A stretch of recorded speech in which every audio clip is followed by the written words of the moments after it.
Olá!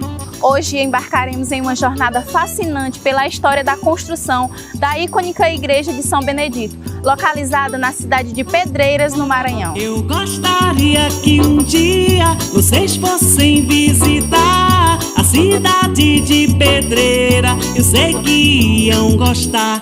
As festas de São Benedito e os violeiros a cantar. Iniciando nossa viagem pelo tempo, iremos explorar as raízes da construção da Igreja de São Benedito nos anos 40, uma era marcada por eventos históricos em uma comunidade de fé. Se dá um tostão.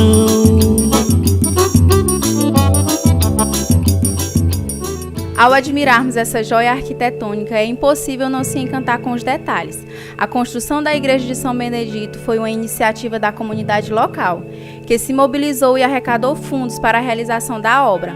A atual Igreja de São Benedito, erguida no mesmo local onde, em 1887, Manuel Corrêa Baima do Lago, rico senhor de escravos, do Itapecuru e do Mearim, mandou edificar uma capela para cultos ao santo escolhido, padroeiro do povoado então Pedreiras. A partir de 1902, vários frades capuchinhos passaram a exercer o ministério da paróquia.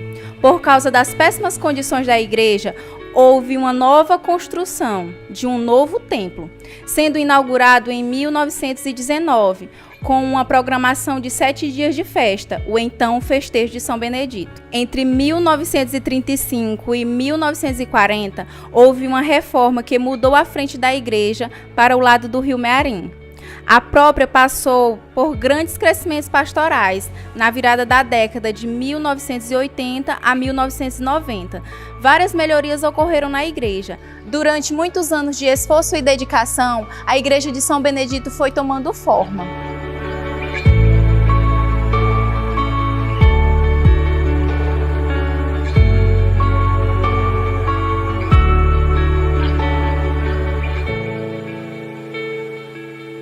Estou aqui com Humberto Guilherme, que apesar de muito jovem, desempenha um papel de colaborador no santuário e conhece muito bem a história e vai contar um pouco para a gente. Então, a história da paróquia de São Benedito, ela remonta bem anteriormente aos anos de 1940, que é quando de fato foi oficializada para toda a igreja enquanto paróquia. De fato, né? Uma porção de fiéis ali sob a responsabilidade de um padre, de um pároco. A história da paróquia de São Benedito, ela remonta então lá aos anos de 1863, quando a gente tem um registro nas atas dos batistérios da paróquia de São Luís Gonzaga, que é a paróquia mais antiga da nossa diocese, sobre então a primeira missa celebrada aqui em solo, onde hoje se concentra a sede da cidade de Pedreiras. Uma vez que nos arredores de onde hoje é o município, então, que compreende todo esse interiores e povoados, tudo isso, então, nessas localidades já haviam fazendas de pessoas escravizadas, né? A literatura da época vai dizer fazendas de escravos. A gente sabe que hoje, né, pessoas escravizadas. Então, nessas fazendas já havia a presença da Igreja Católica e uma dessas fazendas, né, tinha a sua sede mais ou menos aqui, onde na época era a localidade das Pedreiras, como era assim denominada, né? Depois passou a Vila de Pedreiras. E no dia 29 de janeiro de 1863, então, ao registro dessa primeira missa celebrada, ali mais ou menos onde hoje é o Centro Comunitário Paulo VI. A literatura da época localizava então como o local da intendência municipal, na era dos intendentes, ali depois dos anos de 1910, né? A gente tem aqui o tempo dos intendentes, até Pedreiras então ser emancipada politicamente, passar a ter prefeitos, essa coisa toda. Então a gente tem aqui, nesse período, a localização da casa onde foi a primeira missa realizada em solo da cidade de Pedreiras, né?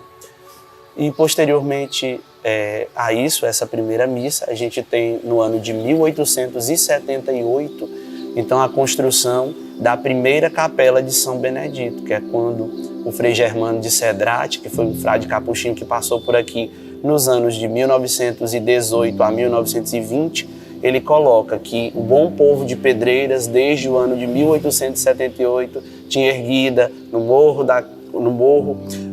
onde hoje se encontra, né, aqui essa atual matriz, uma capela bastante devota e zelada, devota e zelada em honra a São Benedito. E dessa capela nós não temos nenhum registro a não ser esse, né, que o Frei Germano coloca. Da sua construção, quem foi o coronel na época, que era responsável, que no caso nós temos o coronel da época, que era o Manuel Baima, que era um senhor também de escravos, dono de fazendas nessa região na época. E ele, então, constrói essa capela de São Benedito e nela se venerava uma imagenzinha. Essa capela era de taipa, né? Então era misturada madeira com barro, mas bem preparada, como falava então o Frei Germano de Cedrate no seu relato.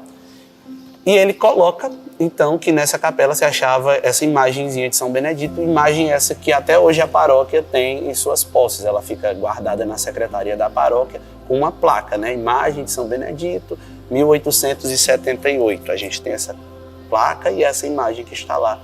Então, guardada, ela é feita de madeira. Se muito tiver, tem uns 26 centímetros de altura, né? Então, era a imagem, são dos itens mais antigos que a gente tem na paróquia. Posteriormente a isso, já falando então do Frei Germano de Cedrate, quando ele chega a Pedreiras na missão dos frades capuchinhos vindos de Barra do Corda, que na época também davam assistência, a gente tem aí dos anos de 1910 a 1920, por aí assim, aproximadamente, toda essa participação dos frades capuchinhos em missões nessa área aqui do Médio Mearim, como nós conhecemos hoje, esses frades eles começaram então a dar assistência aqui nesse período. E o Frei Germano, vindo para cá nos anos então de 1918, no início do ano de 1918, ele então vê que a população já havia crescido. A gente tem aí então 2 anos anteriores a Pedreiras ser emancipada politicamente para se tornar cidade, porque a gente sabe que isso aconteceu em 27 de abril de 1920. Então, o Frei Germano, ele toma a iniciativa juntamente com o povo de demolir aquela capelinha que existia e construir então uma nova igreja que correspondesse ao tamanho da população da época. E aí então, eles tomando essa iniciativa, constroem então essa que a gente denomina como a primeira igreja de São Benedito, não mais uma capela, mas uma igreja. Então essa igreja foi construída, nós temos uma foto dela. Infelizmente essa foto que está no arquivo é de um recorte de jornal e já é de uma notícia que nós temos no ano de 1937, quando essa capela, essa igreja, ela apresenta então danos e a parte da sua fachada vem a ruir, né? Então a foto apresenta essa igreja construída pelo Frei Germano, só que já em ruínas, com a parte da fachada já decadente. E frente a isso, os apelos, né, do padre da época, que era o padre José de Ribamar Montello Raposo, isso já na década de 1930, nos anos de 1937, mais precisamente, e ele apelando, né, para as autoridades civis também para que ajudassem na construção de uma nova igreja de São Benedito, visto que aquela seria impossível de restaurar. Tendo em vista isso, né, a gente voltando, recapitulando para o tempo do Frei Germano, é o Frei Germano de Cedrate, então, que adquire a imagem de São Benedito que a gente venera atualmente aqui na igreja, que é a imagem que fica no nicho central. Diferentemente das outras imagens de São Benedito, das anteriores, né, porque a gente tem essa primitiva, que era da capela do Manuel Baima, que, segundo relatos, é uma imagem que pode ter sido feita por pessoas escravizadas, né, por escravos. A gente tem, então, uma segunda imagem que a gente não consegue datar. Sabemos que pertenceu a essa capela também, mas não sabemos datar mais ou menos de quando seja, muito provavelmente ali do final do século XIX, no início do século XX. E a gente tem então essa imagem que é a terceira imagem que atualmente é usada até hoje aqui na Igreja Matriz para a veneração dos fiéis, que é o São Benedito, como a gente conhece aqui em Pedreiras, né? Portando nas mãos o ostensório e na outra, então, as flores. Essa imagem ela é de origem italiana, né? E foi adquirida pelo Frei Germano de Cedrate e teve como, na época, eles chamavam de paraninfos, né? Mas hoje a gente conheceria como patrocinadores, colaboradores, doadores, né, dessa imagem. Então, grandes homens daqui de Pedreiras na época, né? A gente pode nomear coronéis que faziam parte, que inclusive dão nomes a ruas aqui de Pedreiras, por exemplo, o Major Pinto Saldanha, que nós temos a Rua Pinto Saldanha, entre outros nomes que estavam aqui como colaboradores e paraninfos dessa imagem, então, nos anos de 1919, quando ocorreu a bênção dessa imagem, dia 14 de setembro daquele mesmo ano, já no novo templo inaugurado pelo Frei Germano.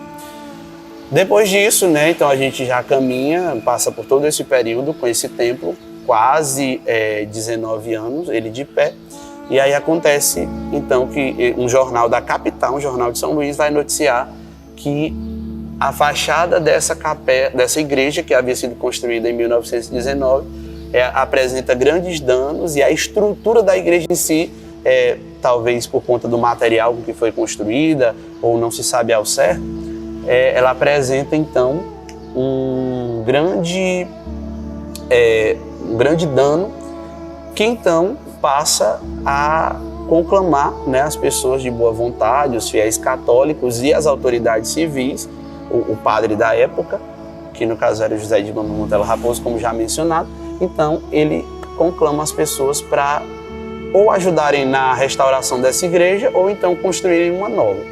Tendo em vista que os danos eram muito grandes, então este mesmo padre, ele conclama as pessoas para construírem então outra igreja. O padre José de Ribamar Monteiro Raposo, apesar de bastante jovem, tinha a saúde muito fragilizada. Então, o que aconteceu? Coube a ele angariar fundos para a construção desta nova igreja, essa que nós estamos aqui já no interior dela, ali nos finais dos anos de 1930, e demolida aquela igreja do Frei Germano de Cedrate, então passam as celebrações para uma antiga capela de Santo Antônio, que ficava onde hoje é ali, conhecido por nós pedreirenses, ali onde hoje é mais ou menos o depósito do Armazém Paraíba, aqui na esquina então da Rua Manuel Trindade com a Avenida Rio Branco. Era ali que ficava uma capela, e nós temos uma fotografia dessa capela com o padre José de Ribamar Monteiro Raposo diante dela, com alguns fiéis, membros de ordens, membros de agremiações ali que existiam na época, né, que eram chamados de confrarias. Posteriormente a isso, então, no ano de 1940, Dom Carlos Carmelo de Vasconcelos Mota, na época era bispo de São Luís do Maranhão, então ele toma a iniciativa de, no dia 11 de maio desse mesmo 1940, criar então a paróquia de São Benedito, em conjunto de outras duas paróquias, né, que era de Santana, de Buriti, de Inácia Vaz, que hoje só se chama Buriti a cidade, e a paróquia de Nossa Senhora da Conceição Aparecida, que no caso é da cidade de Morros, né? Na época, lá no documento se menciona Morros do Munins, né? Mas hoje atualmente só a cidade de Morros. Então, criada essa paróquia, em vista da fragilidade da saúde do padre José de Ribamar Monteiro Raposo, ele nomeia então o padre Cicinato Ribeiro para ser o primeiro pároco então da cidade de Pedreiras, né? Até então nós tivemos outros padres que passaram aqui na história, só que todos como ou vigários ou então párocos de São Luís Gonzaga, que era a paróquia mãe daqui de Pedreiras, né? No caso que era responsável por toda essa região aqui. Então, com isso, a paróquia de São Benedito, ela é desmembrada, então Pedreiras é desmembrada de São Luís Gonzaga e passa então a agir com autonomia de paróquia. Ainda as funções sendo realizadas então na Capela de Santo Antônio, em vista que a igreja de São Benedito estava demolida esperando a sua construção. O padre Cicinato contava com algumas já das angariações feitas pelo padre José de Ribamar Monteiro Raposo, que então, depois de ter dado posse em julho de 1940 para o padre Cicinato, na Capela de Santo Antônio, então ele se ausenta da paróquia e um ano depois ele vem a falecer, né? O padre José de Ribamar Monteiro Raposo, em vista já da sua saúde fragilizada. Depois disso, então, o padre Cicinato ficou com a missão de construir esta igreja. E foram muitos os desafios, porque a gente observa que nós temos aqui grandes impasses por conta que a prefeitura, né, na época, o prefeito da época, queria que a igreja fosse construída no local ali próximo ao Mercado Central. Ali um local que é até descrito no livro Tombo da Paróquia como um local pantanoso, né? Ele queria trocar, então, o local do morro da Igreja Matriz por esse local lá, que é pantanoso, que é ali próximo ao Mercado Central. E isso está relatado no livro Tombo da Paróquia, e o padre Cicinato, então, uniu forças com os fiéis da época e disseram não é justo que fizesse essa troca, tendo em vista que o morro já havia sido, então, feito toda a questão burocrática da época, a questão das medidas, tudo isso tinha sido feito pelo Frei Germano ali quando da construção da primeira igreja, né, anteriormente no ano de 1919-20. Então, o padre Cicinato, ele toma a iniciativa, passando por cima da prefeitura da época, não aderindo ao mandado que havia vindo da prefeitura, e aí ele recorre a Dom Carlos Carmelo de Vasconcelos Mota, e ele manda então esse documento do Frei Germano, dizendo, não, é propriedade da igreja, né, que é chamado Patrimônio de São Benedito. Nisso, então, no dia 15 de agosto de 1940, o padre Cicinato, ele, juntamente com uma grande participação dos fiéis, ele faz então a bênção da pedra fundamental, né? A bênção da pedra fundamental da igreja. Então é o primeiro passo. Então a gente pode dizer que a construção da igreja iniciava ali, né? A bênção da pedra fundamental tem todo um rito católico, né, que se faz então a bênção da pedra fundamental e se inicia então a construção daquela igreja. Nisso, né, a prefeitura que anteriormente estava contra, nesse dia, então, o prefeito da época, me foge agora o nome, que inclusive eu detenho nos meus arquivos, um livrinho que guarda o discurso dessa época. O nome do livrinho é Palavras de Fé, em benefício da construção da Igreja Matriz de São Benedito, né? Esse livro, com os discursos que foram realizados naquela época, os discursos foram escritos, esse livrinho foi vendido na época, então, para ajudar também na arrecadação dos fundos. Então tem o discurso do prefeito, tem o discurso do pároco, né? Fala sobre a bênção do cruzeiro, aquele cruzeiro que até hoje está ali no patamar, então ele foi abençoado naquele dia, né, no dia 15 de agosto de 1940. Então daí por diante, né, o padre Cicinato, ele se vê com essa situação de construir essa igreja, né, e com a imponência maior do que a anterior.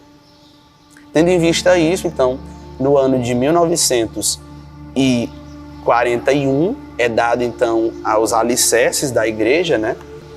E aí iniciam, então, as obras. Ele se reclama, no tombo da paróquia, o padre Cicinato, de não haver, senão, algumas latas de pedra para a construção da igreja, né? Para a construção dos alicerces, e alguns outros materiais, mas muito poucos ainda, né? Para a magnitude da construção do projeto. Em vista disso, então, as pessoas da região, né, há relato de pessoas que caminhavam até 5 léguas de distância para virem, então, para ajudar na construção. Iam para as olarias que eram ali onde hoje, segundo os relatos dos antigos, ali hoje é a Rua da Estrela, né, eram ali as olarias, onde as pessoas iam buscar tijolos e vinham na cabeça cantando, com os tijolos na cabeça cantando o hino de São Benedito e trazendo, então, esses tijolos para ajudar na construção da igreja.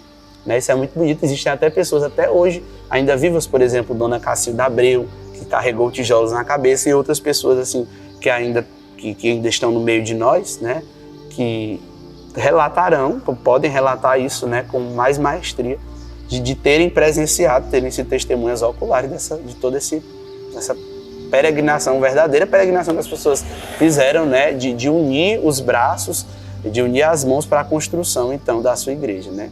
Então, cada tijolinho aqui dessa igreja tem uma história, porque foi carregado por uma pessoa, né? Talvez por um antepassado meu, um antepassado seu, né? Isso é muito bonito, porque essa igreja, ela é tão bonita, ela se destaca em toda a nossa região, em todo o nosso estado, porque ela mostra a grandeza do coração de um povo, né? Ela não mostra apenas uma construção de pedra, de tijolos, mas ela mostra a grandeza de um coração de um povo que se uniu em prol da construção de um templo para a glória de Deus. Pessoal, e em falar da grandeza do coração de um povo, que foi em prol da construção da Igreja de Deus, você sabia que ela foi eleita como a mais bonita do Maranhão? O título veio através de um concurso online realizado pelo Instagram, @omeupaísmaranhão, onde nossa igreja concorreu com todas as demais do Maranhão, levando o título de Igreja Mais Bonita. E falando sério, é linda mesmo. Depois disso, né, a gente vê que nos anos de 1945, 1946, acontece um fatídico episódio, que é a queda de uma das paredes, né? As pessoas dizem que foi de uma das fachadas, não foi de uma das paredes. Segundo o livro Tombo, é a parede que dava então para esse nosso lado direito, aqui o nosso lado direito foi essa parede então que veio a ruir. E aí contam que o padre Cincinato, ele até se lamenta: meu Deus, eu nunca fiz nada na minha vida, e a única coisa que eu fiz, que foi essa igreja, ela ainda caiu. Então, né, o povo novamente reanima o vigário, o pároco na época, né, e faz então com que ele se una novamente, se reúna ali com o povo e vamos reconstruir. Até então, a igreja, ela era só até aquela coluna ali que você pode observar, né? Até aquela coluna, a igreja ficava até ali. Essa outra parte já foi construção do Monsenhor Gerson, já no final dos anos 40, né? Porque o padre Cincinato, ele vai ficar aqui até os anos de 1948. Depois ele se ausenta da paróquia, a igreja já estava mais ou menos construída. E aí o Monsenhor Gerson assume como segundo pároco, né, no ano de 1948 para 1949, é isso mesmo. Então ele assume a construção e aí é ele quem vai dar então esses toques de embelezamento, trazendo então o Manuel Pereira Silva, que na época era um mestre de obras, seria como se fosse um engenheiro, arquiteto para a gente hoje, né? Na época ele chamava de mestre de obra. Era uma pessoa que talvez não tivesse tanto estudo, mas tinha todo o conhecimento e foi responsável, então, por uma boa parte dessa arquitetura gótica que nós temos na igreja, né? É relatado, quando o Monsenhor Gerson chegou aqui, que essas janelinhas que nós temos próximas ao teto, elas eram em forma de óculos, eram redondas, né? A gente tem fotos, né? Eram em forma de óculos. E foi o mestre Neco, então, que tomou a iniciativa de dar esse estilo mais gótico dela, né? Que é chamado de ogiva, para acompanhar os arcos. Ele que embelezou as colunas, que fez esses detalhes e que construiu essa parte lá de trás com as sacristias, que é chamada de Capela Mor, porque lá era onde ficava o sacrário, toda essa questão antes da construção, né? E aí a gente passa por todo esse período, né? Então, no final dos anos de 1940, é feito esses aprimoramentos, essas construções, a construção das escadarias, né? Dessas escadarias que nós temos no fundo da igreja, essas escadarias que nós temos aqui na frente do patamar, tudo isso foram já feitos do Monsenhor Gerson.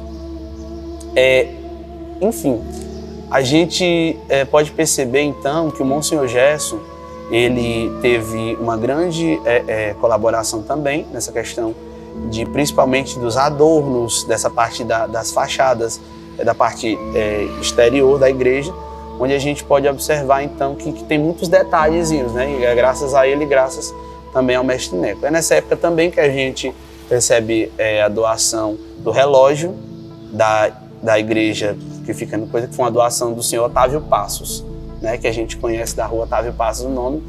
Na época ele era um político, né? Muito influente, então ele faz a doação do relógio que foi trazido de Juazeiro do Norte. Também o senhor Vicente Benigno doou um lustre para cá, para dentro da igreja, né, na época. E a gente tem também, esse lustre não existe mais, e aí a gente tem também o feito de trazer o altar. O altar veio do Rio de Janeiro, era uma peça de mármore. Esse que nós temos atual é o mesmo altar, só que menor, ele ficava lá atrás, era maior do que essa extensão que nós temos. A pedra era bem maior, era um mármore de Carrara, e sustentado por duas bases cilíndricas. Uma hoje é atualmente a nossa credência, que está ali, aquela mesinha redonda ali de mármore. Aí eram as duas bases, ficava lá atrás sobre 5 degraus de mármore branco. Esse mármore depois foi usado na reforma do atual presbitério, atendendo às necessidades do Concílio Vaticano II, pelo padre Jacinto Brito já. Então passou todo esse período, né? Aí a gente já está aqui na década de 1960, que é quando esse altar ele é trazido.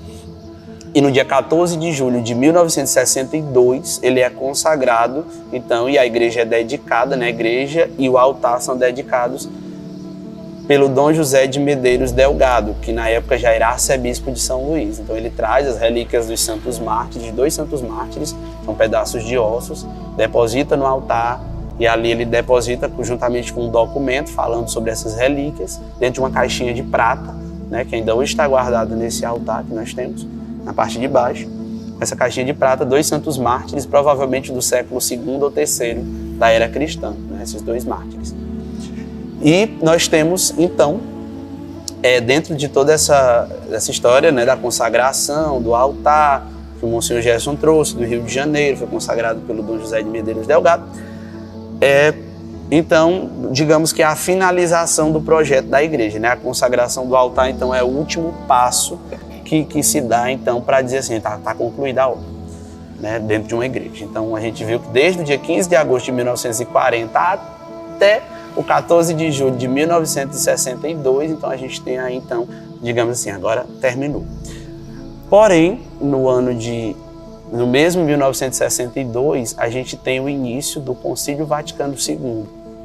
Isso já num contexto de igreja universal, né, igreja presente no mundo todo, então, Concílio Ecumênico Vaticano II, que reuniu bispos, padres do mundo inteiro, juntamente com o Papa, para dar, então, ver quais eram os anseios da sociedade, do mundo que estava se modernizando, e como a igreja poderia acompanhar isso. Então, frente a isso, né, então, houveram várias modificações, primeiro com o Papa João XXIII, depois com o Papa Paulo VI, né, que tiveram, então, a responsabilidade do concílio. E esses papas, então, juntamente com os bispos cardeais da época, o clero, decidiram que a missa deveria ser em língua vernácula, né, que até então era em latim, versus Deum, que as pessoas costumavam dizer que era de costas para o povo, né, o padre ficava então de frente para o altar, não é como a gente conhece atualmente. Então, de alguma forma, esse altar que ficava lá atrás ficou como que desatualizado. E aí é um momento que o Monsenhor Gerson, no final da década de 60, se ausenta da paróquia, e aí a paróquia passa 2 anos e meio sem padre, sendo cuidada por frades, os frades que eram da paróquia de Trizidela do Vale, então vinham para cá dar assistência. E aí, depois desses 2 anos e meio, em 19 de março de 1972, então o padre Jacinto Brito, que hoje é Dom Jacinto Brito, arcebispo emérito de Teresina, no Piauí, então ele assumiu, né? Então, recém-ordenado, naquele mesmo ano, ele havia sido ordenado em 15 de janeiro, então, em 19 de março de 1972, ele assume a paróquia. E as urgências do Concílio Vaticano II eram, então, estavam ali emergentes, né? Então, era necessário modificações. E aí, então, que ele toma a iniciativa, no ano de 1974, fazer, então, essa transladação do altar que ficava lá no fundo da igreja para mais próximo do povo, que é esse altar que nós temos atualmente. Altar esse que precisou ser cortado, porque as dimensões eram maiores, tomava quase todo o fundo, o presbitério precisava ser reformado. Então, mais uma reforma na igreja, né? Então, foi nesse processo do Concílio Vaticano II que houve essa alteração, né? Então, o altar do Monsenhor Gerson, que ainda era da missa versus Deum, que ficava no fundo da igreja, teve que ser trazido para frente, então ele ficou cerca de uns 10 anos ainda ali, cerca de 8 anos, 6, 8 anos em uso, e depois disso precisou dessas mudanças, dessas modificações, que foi aí onde a gente percebe essa criação desse atual presbitério, né? Essa parte não existia da igreja, né? Só que era uma parte, fazia parte então da mesa da comunhão, que a gente ainda tem aquelas marcas no chão. Era uma grade que ficava feita de granito. As fotos aparentemente seria de granito ou seria então de alvenaria, né? A gente não tem essa propriedade de saber qual era o material, então precisaram ser demolidos. Era o local que as pessoas se ajoelhavam para receber a comunhão na boca, na época do Concílio Vaticano II, antes do Concílio Vaticano II. O que acontece? Depois disso, né, houve essa reforma do presbitério, e aí foi preciso todas essas adaptações que o tempo urgia, né, a urgência que o tempo pedia, então, dessas situações, da estrutura em si da igreja, né? E aí foi se desenvolvendo. Quando a gente tem as reformas, as pinturas externas da parte do templo, que a gente percebe, por exemplo, que as cores da igreja nem sempre foram o branco ou o cinza, como a gente está acostumado, né? A gente já teve uma cor ocre, assim, a gente tem fotografias, né? Nesse paroquiado Dom Jacinto, houveram várias modificações na pintura externa dela, né? Uma cor ocre, quase cor um marrom, quase terra, que não durou por muito tempo, né? As pessoas estranharam. Depois uma cor mais cinza, depois uma cor branco gelo, e assim foi se desenvolvendo até que, passado já todas essas décadas que encerraram o século XX, né? A gente tem então os anos já 2000. Então a gente entra nessa questão do novo milênio, né? Já então século XXI, e todas também as necessidades que esse século apresentava. E aí dentro disso a gente vê o contexto das modificações que as estruturas, né, da igreja, já vem essa questão da lâmpada fluorescente, que até antes eram aquelas lâmpadas incandescentes. Então toda essa mudança na estrutura da parte elétrica da igreja, adaptação, colocar ventiladores, tudo assim, essas coisas todas que o tempo ia urgindo, né? E a gente percebe, então, também as modificações na parte externa dela. Chegando nos anos de 2011, que é quando a congregação de Sião estava presente aqui já na paróquia, né? A gente teve aqui o paroquiado do Padre José Alberto, do final dos anos 90 até o ano de 2008, início do ano de 2008. Então, após isso, a congregação de Sião vem para a nossa paróquia, que é, então, a congregação do sul do país. Então esses padres, eles vêm, né, para, assim, digamos, pastorear, tomar de conta então dessa porção do povo de Deus aqui em Pedreiras. E nisso, no ano de 2012, é tomada a iniciativa então de uma nova pintura na parte externa da igreja. E aí então a gente tem a pintura naquela cor, acho que você se recorda, aquela cor, um amarelo vivo, né? Que perdurou até aqui os anos de 2018, 2019, já no paroquiato do Padre Geraldo. E a gente pode perceber que, então, nessa passagem da congregação de Sião, uma preparação para então ser instalado canonicamente o santuário, né? Que isso se deu, então, com a saída da congregação de Sião, mas com a presença do Padre José Geraldo, que veio através dessa congregação e que quis permanecer na diocese. A congregação sai da diocese, mas ele quis permanecer, então ele faz parte de um processo chamado incardinação, que no caso é quando um padre sai de uma congregação e é colocado ou se coloca em uma diocese. Então, Padre José Geraldo, ele se incardina na diocese de Bacabal. E aí, no ano de 2013, mais especificamente no dia 26 de janeiro, então ele toma posse como pároco da paróquia de São Benedito, né? Então, o Padre José Geraldo toma posse naquele dia, 26 de janeiro de 2013. E a partir daí, então, no mesmo ano de 2013, ele vendo a proporção da devoção que os fiéis tinham a São Benedito, da participação da comunidade, do potencial que a paróquia tinha, então ele pede ao bispo e o Dom Armando então concede no dia 24 de novembro de 2011, encerramento do festejo de São Benedito, depois da procissão, naquela missa que a gente chama de missa do adeus a São Benedito, então ele concede a este templo o título de Santuário Diocesano de São Benedito. Então, a partir daí, né, a gente tem então o santuário, que no ano passado completou então 10 anos já de caminhada.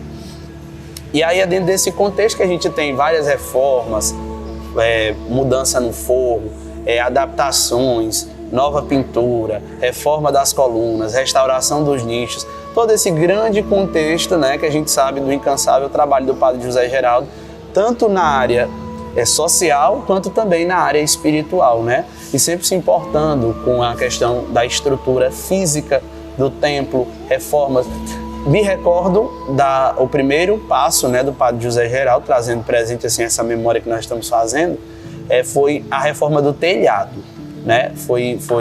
Eram aquelas telhas ainda bastante antigas, ele então adquiriu juntamente com a comunidade e o conselho uma espécie de telhas que é mais resistente à questão do inverno, evita mais a questão das goteiras e tudo isso. E o Padre José Geraldo, então, a partir desse ponto, então veio aquela questão de colocar o forro na igreja, a mudança do forro que era de PVC para o forro de gesso, de fato, iluminação, som, todas essas coisas passaram, então, por esse processo de modificações e reforma nesse período, então, do Padre José Geraldo, né? Pintura também da parte interna, por último agora a reforma das colunas, dos nichos, as restaurações que foram feitas, restaurações das imagens dos santos que há muito tempo não eram restauradas, né? Foram restauradas por uma freira carmelita, a irmã Angélica, da cidade de Teresina, no Piauí, e disso nós estamos aqui até hoje, né? Com a graça de Deus que vai nos conduzindo. E é isso, esse é um pouco um resumo da história da paróquia de São Benedito, né, desde os seus primórdios, passando por este templo, né, que reitero, novamente falo, que é uma união do amor de cada pessoa, de cada paroquiano, né, de cada pessoa que carregou o seu tijolo, de cada pessoa que colocou a sua pedra, de cada pessoa que se dedicou a vir a fazer acontecer essa história, né. Como diz o hino do cinquentenário da paróquia, né? Somos igreja que anda aqui em Pedreiras, as pedras vivas, as pedras de valor. Nesta nossa linda terra das palmeiras, construiremos o reino do Senhor. Então, é isso que é o sentimento nosso, né? Dos paroquianos de São Benedito, que nós somos pedras, não somente pedra, cal, cimento, mas nós somos parte desse edifício vivo que é a Igreja de Cristo. Bom, chegamos ao fim desta emocionante viagem pela história da Igreja de São Benedito. Espero que tenham apreciado tanto quanto eu. E encorajo todos a visitarem este monumento que não carrega consigo apenas pedra, mas também memórias e fé.